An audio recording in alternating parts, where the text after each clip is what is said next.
tous et bienvenue dans cette visite guidée de la chapelle Saint-Sébastien et Sainte-Claire à Venançon. Je suis Camille Guillon, guide conférencière de l'association Cœur d'Église qui a pour but de promouvoir le patrimoine religieux de l'ancien comté de Nice. Nous sommes ici à Venançon dans la vallée de la Vésubie. C'est un village perché qu'on appelle un nid d'aigle à un peu plus de 750 mètres d'altitude et à peu près 1h30 de Nice. Donc Venançon a une place stratégique dans la vallée de la Vésubie car il surplombe le village de Saint-Martin-Vésubie qui se trouve en contrebas et cela permettait aussi de surveiller l'école aux alentours. Donc cette chapelle a la particularité d'être peinte. Nous avons une date, la date du 26 juillet 1481, qui signe la fin des travaux de peinture par Giovanni Balaison, qui est un peintre itinérant originaire de Demonte, dans la vallée de l'Astoura, de l'autre côté de ces chaînes montagneuses dans la région du Piémont. Nous avons ici 33 mètres carrés de peinture, ce qui a permis son classement aux monuments historiques en 2000. Certaines des chapelles de notre région sont peintes. Pourquoi? Tout d'abord, il faut voir les emplacements. À savoir que la Vésubie est l'axe routier le plus ancien du comté de Nice parce qu'il reliait les régions alpines à notre littoral. Et pourquoi elles sont peintes? Car nous avions besoin d'images pour prier et comme la majorité des personnes qui visitaient cette chapelle ne savaient ni lire ni écrire, elles avaient besoin d'avoir des images pour pouvoir prier et surtout à travers ces images avoir des codes. C'est un vrai témoignage de dévotion artistique à partir des années 1450 jusqu'aux années 1525. Nous avons 3 niveaux de lecture. Au niveau le plus bas, les vices et les vertus. Au milieu, les saints protecteurs de la communauté. De part et d'autre, une représentation de la bonne et de la mauvaise prière et une représentation du Christ du dimanche. Et enfin, au-dessus de nous et ce qui nous intéresse dans cette chapelle, le cycle hagiographique de Saint-Sébastien auquel est dédiée cette chapelle. Donc pourquoi cette chapelle s'appelle la chapelle Saint-Sébastien? Saint-Sébastien est un des saints les plus vénérés à l'époque médiévale, un peu comme une superstar, c'était un des saints à vénérer et il apportait beaucoup d'espoir aux populations locales, notamment à travers sa vie de martyr, mais aussi pour son action de protection contre la peste. Mais ceci, nous l'examinerons plus tard. Qui est Saint-Sébastien? L'histoire de Saint-Sébastien se situe à cheval au 3e, 4e siècle de notre ère, sous le règne de l'empereur romain Dioclétien. À savoir que Dioclétien est un empereur extrêmement hostile aux chrétiens, car la religion chrétienne n'était pas encore tolérée, et elle sera officiellement tolérée et légale à partir de 313 par l'édit de Milan de l'empereur Constantin. Sébastien est le chef de la garde prétorienne de Dioclétien, donc sa garde personnelle. Ce qui veut dire que Dioclétien avait énormément confiance en Sébastien pour lui proposer une telle place. Ce qu'il ne savait pas, c'est que Sébastien était chrétien. Donc Sébastien va se servir de sa haute position pour prêcher la foi chrétienne et pour aider les chrétiens persécutés et en faire sortir de prison un certain nombre. Dioclétien finit par apprendre ce que fait Sébastien et sans aucune autre forme de procès, il va le condamner à la sagitation que vous voyez derrière moi, donc qui consiste à être transpercé de flèches. Sébastien va survivre, revenir devant Dioclétien pour lui reprocher sa cruauté et Dioclétien, croyant avoir affaire à un fantôme, va lui donner le coup fatal en ordonnant qu'il soit battu à mort. Là, Sébastien va mourir et pour qu'il n'y ait pas de culte qui soit rendu à son corps, Dioclétien va ordonner que le corps de Sébastien soit jeté dans la Cloaca Maxima, qui est le principal égout collecteur de Rome, afin que le corps soit le plus dégradé possible. Sauf que Sébastien va apparaître à Lucine pour lui indiquer où retrouver son corps et Lucine va l'inhumer dans les catacombes. Bien, passons maintenant au cycle hagiographique. Donc un cycle hagiographique, c'est un cycle qui raconte la vie d'un saint. Ce cycle est représenté sous forme de vignettes qui racontent chacune un épisode de la vie du saint. Elles sont souvent accompagnées de phylactères. Pour les personnes qui savaient lire et écrire, cela leur permettait d'avoir les explications de ce qu'il se passait sous les yeux. Et pour les illettrés, l'image leur permet en fait de s'identifier aux personnages représentés. Et cela avait aussi une visée pédagogique afin d'enseigner aux fidèles la bonne conduite à avoir et ça leur permettait aussi d'accéder au paradis. Les historiens appellent ces peintures la Bible des pauvres, car même en ne sachant ni lire ni écrire, il était possible pour le fidèle de comprendre ce qui était peint, et le but était tout de même que ce soit compréhensible pour tous. Pour information, sur ma chaîne, vous aurez des vidéos thématiques pour approfondir certains sujets, notamment sur les martyrs, les saints de manière générale, les chapelles peintes, les peintures, etc. Ce cycle se lit de manière traditionnelle de gauche à droite et de haut en bas, mais sachez que ce n'est pas le cas pour toutes les chapelles, donc méfiez-vous. Donc première vignette, nous voyons Sébastien qui est agenouillé au centre de la vignette. L'empereur Dioclétien est assis sur son trône à gauche. Il tient dans sa main droite son sceptre et dans sa main gauche les éperons qu'il va remettre donc à Sébastien pour le faire chevalier. Et on cherche ici à projeter la scène à l'époque du fidèle, notamment avec les éperons, qui est un signe distinctif des chevaliers au Moyen-Âge, et aussi à travers les habits des personnages qui sont habillés à la mode médiévale. Et ce n'est pas un hasard dans une scène qui se déroule à cheval entre le 3e et 4e siècle, et le but étant que le lecteur de ces peintures puisse se projeter dans la scène comme si elle se passait sous ses yeux et à son époque. D'ailleurs, le style de ces peintures dans ce décor très chevaleresque médiéval a pour but de redorer le rôle du chevalier à l'époque de ces peintures.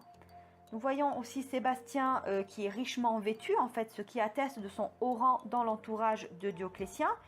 Et les représentations de Sébastien n'ont pas toujours été ainsi, elles ont varié avec le temps, passant de l'image d'un homme d'un âge mûr et barbu à celle d'un jeune homme plus beau, et plus agréable à regarder et surtout plus facile à s'identifier pour le fidèle qui regardait les peintures. Ici, Sébastien se trouve devant la fenêtre d'un cachot où sont enfermés Marc et Marcelin, tous deux convertis par Sébastien. D'après la légende, il s'agirait de deux frères issus d'une grande famille romaine. On remarquera l'index levé de Sébastien qui encourage ses amis à ne pas renier leur foi, à savoir que le martyre est la voie d'accès vers la sainteté et le paradis, et qu'il ne faut pas en fait en avoir peur, mais l'accepter. Les épouses et les familles se présentent à leur tour à la fenêtre du cachot pour supplier les deux prisonniers de renoncer à leur foi chrétienne et de revenir à leur ancienne foi, ce qui leur sauvera la vie. Mais malgré les supplications, Marc et Marcelin ne flanchent pas et restent fidèles aux enseignements de Sébastien. Ce message s'adresse directement au lecteur pour lui montrer la bonne voie à suivre et l'encourage à persévérer dans ses convictions. Bien que cette image ait subi des altérations dues à la fermeture de l'édifice, nous voyons Sébastien prêcher la foi chrétienne au milieu de deux groupes de personnes. Peut-être à gauche se tenaient des hommes, puisqu'à droite nous ne voyons qu'un groupe de femmes. Ici, Sébastien dénonce le culte des idoles, arboré par la religion romaine et le culte de l'empereur. Et cette scène se déroule à l'extérieur des remparts de la ville, certainement pour plus de discrétion et de sécurité pour les chrétiens, car je vous le rappelle, la religion chrétienne est encore illégale. Nous avons le premier phylactère qui reprend le psaume 115 relatif aux idoles, je cite, qui parle de simulacres d'or et d'argent, qui ont des yeux et ne voient point, des oreilles et n'entendent rien.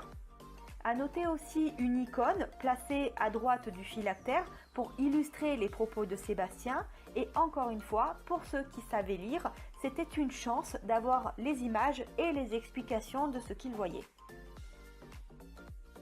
Sauf que tout ne va pas bien se passer pour Sébastien, car l'empereur finit par apprendre ses activités chrétiennes, ce qui lui déplaît fortement, car je vous le rappelle, Dioclétien est extrêmement hostile aux chrétiens et il ne savait pas que Sébastien était chrétien, donc pour lui c'est une véritable trahison. Donc ici nous voyons Dioclétien accompagné d'un représentant de la loi, un peu comme un greffier, qui convoque Sébastien pour lui demander des explications. Le greffier est représenté en vert avec un capuchon et une espèce de besace bordeaux avec son matériel qui lui sert à faire appliquer les décisions de l'empereur en temps réel. Sébastien est séparé du groupe, pointant son index vers le ciel en signe de justification et en signe d'affirmation de sa foi. Il refuse de se plier aux ordres de Dioclétien à renier sa foi. À noter aussi les deux phylactères reliés à chaque personnage. Et sur cette scène, nous voyons toujours l'affrontement entre Sébastien et Dioclétien devant un petit temple qu'on appelle un tempietto, abritant les idoles. Les idoles étant en fait tout ce qui est image ou statue que l'on vénérait. Sébastien fait un geste de bénédiction et les idoles s'écroulent. Dioclétien condamne Sébastien à la sagitation, c'est-à-dire périr transpercé de flèches attachées à un poteau ou à un arbre, ça dépend des versions. Sébastien est entouré de 4 archers qui l'exécutent. Selon la légende, ce seraient ses propres archers, on n'en sait rien. Et la scène se déroule à l'extérieur des remparts de la ville. Et nous remarquons des filets de sang qui s'écoulent au pied du saint. Sans surprise, Sébastien va miraculeusement survivre. Il revient devant Dioclétien, nu, en portant les flèches et les plaies encore fraîches de son martyre devant Dioclétien. Il existe en fait plusieurs versions à sa survie et c'est certainement pour cela qu'elle n'est pas représentée. Il lui reproche sa cruauté et lui montre que sa sentence n'a pas réussi à le tuer, ni lui, ni sa foi. Et le greffier est toujours là pour vérifier ce qu'il se passe. Dioclétien croit voir un revenant et furieux, il donne l'ordre de le battre à mort. Nous sommes certainement dans la cour du palais ou sur la place publique car nous voyons le palais certainement en arrière-plan. Le phylactère, bien qu'effacé, donne l'ordre d'exécution. Je ne suis pas latiniste, mais les premières lettres semblent donner un ordre. Sébastien se tient en position de prière, tandis que des coups lui sont portés à la tête. Et il accepte encore une fois le supplice en gardant une attitude sereine. Et là, vraiment, il est en train de mourir. Un ange en haut à droite de la vignette emporte son âme. Et à savoir que l'âme, à l'époque médiévale, est représentée comme une espèce de petit enfant qui est auréolé, pour cette fois-ci, symbole de la renaissance de l'âme de Sébastien en tant que saint. Donc il passe de l'état de Sébastien à Saint-Sébastien. Le corps de Sébastien va ensuite être jeté dans la Cloaca Maxima, qui est le principal égout collecteur de Rome, le but étant de ne pas avoir de corps pour empêcher le culte et la vénération du corps du saint en référence à la relique. Pour les chrétiens, la dégradation du corps est intolérable et le corps doit être inhumé. C'est pour cela que Sébastien va apparaître à Lucine pour lui indiquer où il se trouve. Le corps de Sébastien est enfin inhumé dans un sarcophage devant une église par 2 hommes. Cette dernière scène ne fait pas vraiment partie de la vie de Saint Sébastien puisqu'elle se situe a posteriori de la vie de Sébastien, mais elle est ici pour évoquer son action de protection contre la peste. Elle a malheureusement été abîmée elle aussi lors de la fermeture de la chapelle. Et en bas à droite, un personnage qui tient un enfant à côté d'un personnage vêtu d'un beau manteau, semblable à celui de Sébastien que nous avons vu précédemment, qui transperce un démon avec une épée. Le visage de ce personnage est effacé, mais c'est tout à fait possible, et c'est même quasiment sûr qu'il s'agisse de Saint Sébastien. Est-ce que ce démon serait peut-être une représentation de la peste? Certainement que oui, car nous sommes dans la chapelle de Saint Sébastien. Sinon, pourquoi représenter un démon? À savoir que la peste est une maladie extrêmement meurtrière à l'époque médiévale. N'oublions pas la peste noire des années 1345 qui décima à peu près les 2/3 de l'Europe. Et par conséquent, les populations vont devenir extrêmement superstitieuses et traumatisées par ce fléau pratiqué. Symboliquement, les bubons de la peste représentent la colère divine. Je m'explique. Il existe des allégories de la peste à l'époque médiévale et moderne représentant un cavalier habillé en noir envoyant ses flèches sur les personnes. C'est un rapport direct en fait à Saint Sébastien qui a subi ça. Non pas la colère divine, mais le châtiment en lui-même, le fait de recevoir les flèches sur son corps. Donc aussi bien physiquement que symboliquement. Et il a survécu, contrairement à Saint Roch, qui lui protège de la peste plus dans le sens médical du terme. Et Saint Sébastien, lui, protège contre la colère divine et non contre la peste elle-même. J'espère que j'ai été assez claire.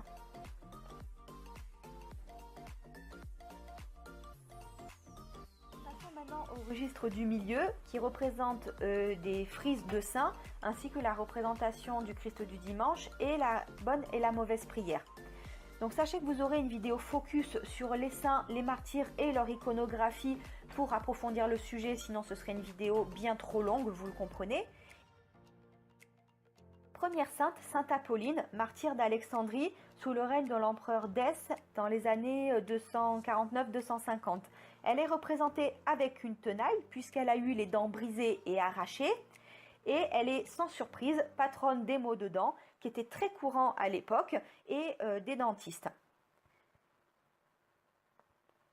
Ensuite, Sainte Barbe ou Sainte Barbara, qui tient une tour dans sa main, qui a été enfermée dans une tour par son père, car elle refusait de se marier à un riche païen.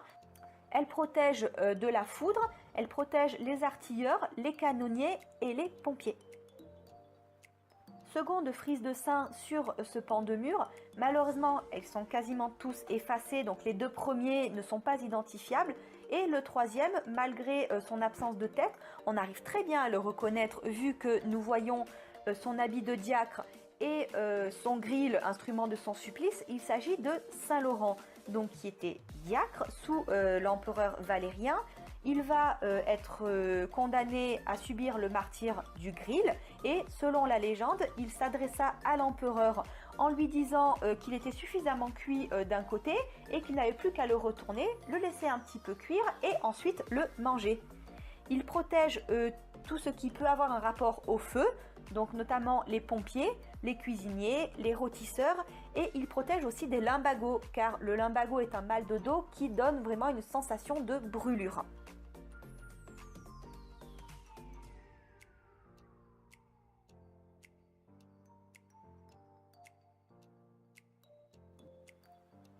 Et pour finir avec ce pan de mur, nous avons la représentation du Christ du dimanche. Donc il s'agit ici d'une représentation de Dominique Rigaud qui a illustré en fait ce qui est représenté sous nos yeux dans l'interprétation du Christ du dimanche.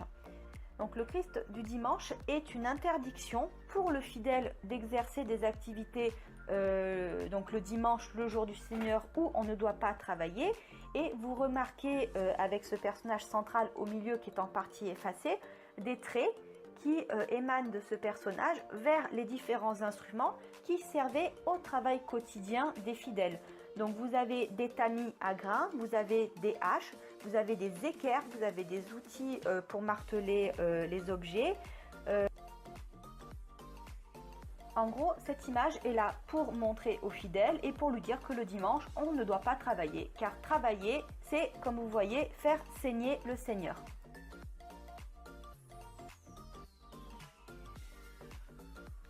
Et sur l'autre pan de mur, nous voyons en premier Saint Nicolas, reconnaissable en habit d'évêque, qui est protecteur des enfants. Là aussi, les saints ne sont pas là pour rien, car on a une mortalité infantile qui était très forte à l'époque, sachant qu'un enfant sur deux n'atteignait pas la première année. Ensuite, nous avons Saint Bernard de Menton, qui est un saint très populaire chez nous, représenté avec un démon enchaîné à ses pieds. Ici, on ne voit que la chaîne, mais sur d'autres représentations, on peut voir le démon directement. Il protège les routes de montagne, les habitants et voyageurs à travers les Alpes, mais aussi des lumbagos. Ensuite, nous avons Saint-Maur, qui est reconnaissable grâce à ses habits d'abbé et à sa mitre. Il protège des rhumatismes et de la goutte, et il protège les charbonniers et les chaudronniers. C'était le premier disciple de Saint Benoît de Nursie, qui est le fondateur de la règle de Saint Benoît, qui est la règle monastique qui sera la plus appliquée dans les monastères à l'époque médiévale. Et lors des périodes d'évangélisation de Saint-Maur, il va faire une série de miracles entre l'Italie et la France, donc pas trop loin de notre région. Et c'était un grand voyageur. Ensuite, seconde partie, les femmes. Nous avons en tout premier lieu Sainte Catherine d'Alexandrie, qui est une vierge martyre de la fin du IIIe siècle, très populaire chez nous. Son attribut, c'est la roue dentelée, puisqu'elle a subi ce martyre, et elle est représentée avec la palme du martyr. Elle est patronne des nourrices. Encore une fois, on veut protéger les enfants et surtout les garder en vie. À ses côtés, Sainte Marguerite d'Antioche, qui est représentée avec un dragon à ses pieds. Elle est patronne des nourrices et des femmes en couche, notamment pour lutter contre la forte mortalité et la douleur lors des accouchements. Et il existe tout un cérémonial pour invoquer la protection de Sainte Marguerite. Et enfin, dernière sainte de cette série, et certainement la plus importante, car si vous avez fait attention au tout début, vous aurez retenu que la chapelle a ce qu'on appelle un double vocable. Donc elle s'appelle la chapelle Saint-Sébastien et Sainte-Claire. Donc Sainte-Claire était une proche de Saint François d'Assise, donc fondateur de l'ordre franciscain au XIIe siècle, et elle est fondatrice de l'ordre des Clarisses, qui est une communauté de femmes vivant sous la règle de Saint François et ayant fait vœu de pauvreté, ce qui véhicule un message positif pour être un bon chrétien. Son ordre va se développer dans toute l'Europe. Elle est patronne des brodeuses, des lavandières, des blanchisseuses. Et à savoir qu'on a un lavoir en bas du village à côté de la mairie. Donc peut-être que ceci était lié. Sur ce même pan de mur, face au Christ du dimanche, la bonne et la mauvaise prière. Au milieu, donc vous avez le Christ et deux personnages agenouillés qui prient à ses pieds. Le personnage de gauche semble être habillé comme un franciscain, ce qui est tout à fait possible étant donné Sainte-Claire qui se trouve juste à côté. Ce personnage semble sortir d'un espèce de bosquet ou de petit bois, tel un ermite, en tout cas sans aucune autre possession. Et à droite, vous voyez un autre personnage qui est bien vêtu, qui est bien coiffé, se trouvant devant une espèce de château. Derrière, en arrière-plan, des vergers, en tout cas ce qui semble être les possessions du personnage de droite, des vergers, des pâturages, un village que vous voyez tout au fond à gauche en rouge. Et si vous prêtez un peu plus attention à cette image, vous voyez des filets qui s'échappent de la bouche des personnages. Il s'agit de leurs prières.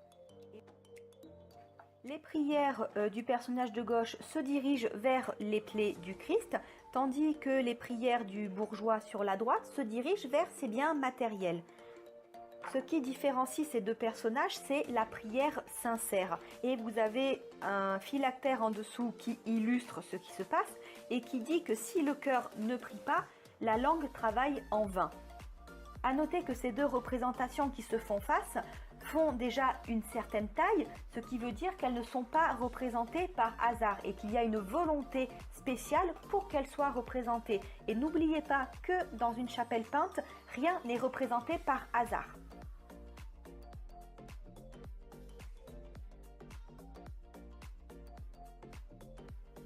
Sur le mur du chevet, de part et d'autre de la Sagitation, vous avez deux saints. Donc, le premier, il s'agit de Saint Gras, qui est évêque d'Aoste.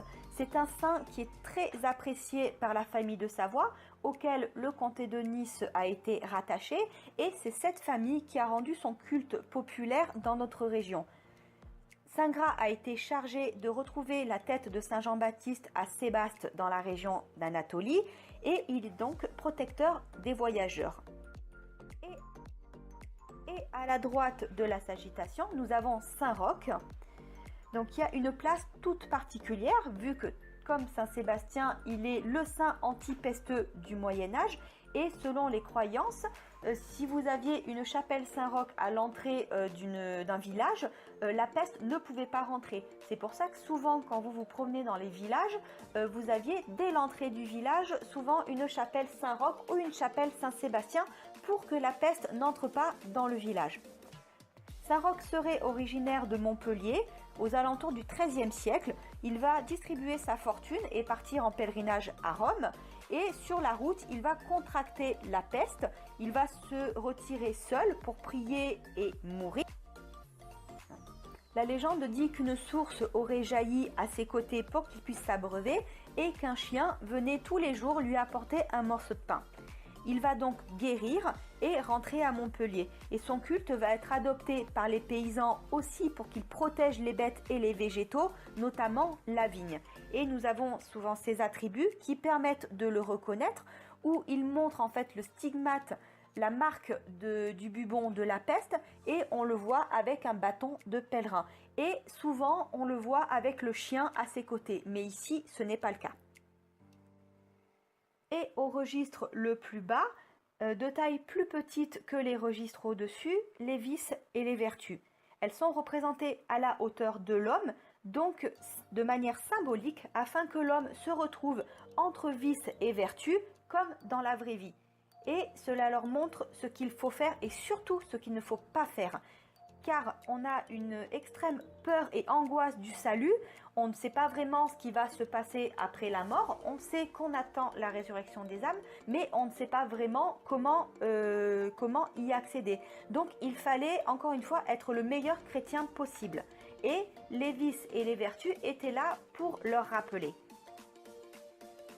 Les vices sont en partie effacés, mais ils sont souvent représentés dans le même ordre, quasi à chaque fois, c'est-à-dire l'orgueil, la luxure, l'avarice, l'envie, la colère, la gloutonnerie et la paresse.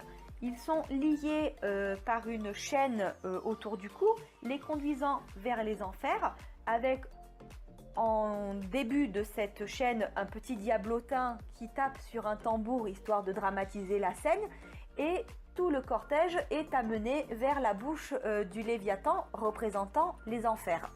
Ici, on ne voit que l'orgueil, la luxure grâce aux inscriptions juste en dessous, et s'ensuit certainement de la gloutonnerie, vu qu'on voit le mot golo en dessous.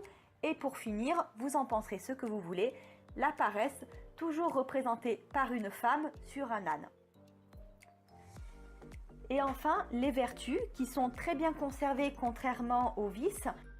En premier, nous avons l'humilité, la chasteté, la charité, la fraternité, la tempérance qui met de l'eau dans son vin, la patience et la vigilance. Il s'agit de femmes assises en position distinctive, et encore une fois, nous avons les inscriptions qui nous aident à les distinguer.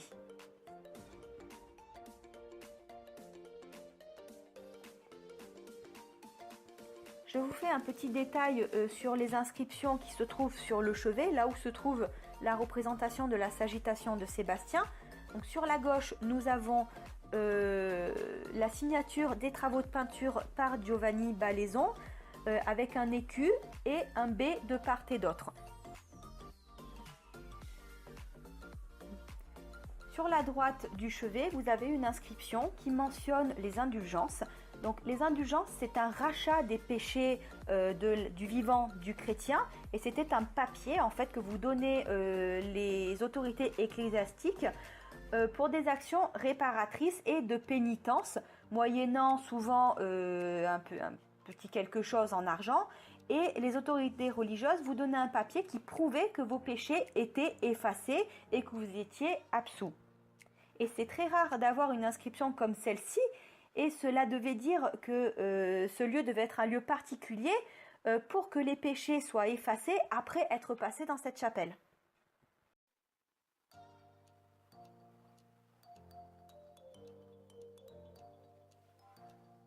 J'espère que cette visite guidée vous a plu. Pour ma part, j'ai pris un grand plaisir à vous présenter cette chapelle, et disponible en mairie dans la série des Carnets de l'Amont, vous aurez un numéro spécial sur la chapelle Saint-Sébastien. Si vous souhaitez aussi vous procurer les clés de cette chapelle, en saison estivale, vous avez le restaurant sur la place du village qui est ouvert et qui vous donnera volontiers les clés de cette chapelle. Sinon, vous pouvez vous rapprocher de la mairie. En tout cas, je vous dis à très bientôt dans une nouvelle chapelle. Bye bye!